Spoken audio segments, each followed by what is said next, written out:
So I started to see some miraculous recoveries from people, which I was even surprised. Then I came to expect it, that people, if they committed themselves to leaving out I got to the point where I told people you have to leave out all processed food if you really want to have a dramatic recovery from chronic disease. Some of the diseases they've had 10, 15 years. And in the beginning, when I told people they didn't have to leave out all the processed food, it was much more acceptable to people because they didn't want to give up all the processed food, because processed food today is like an addiction. It works through the hypothalamus gland. The desire to eat processed food, especially with people that are overweight, is just as strong as the sex drive, the hunger drive, and the drive to ingest the processed food. It becomes an addiction. That's why it's so hard for people to change.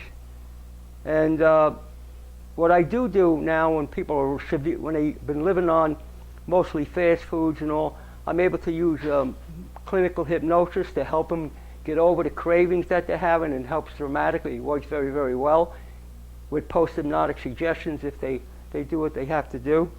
So as the years went on, I actually learned more and more as I worked with different people. And there was times that I wasn't sure. I knew I couldn't hurt anybody, and I wasn't sure how much of a recovery people could make.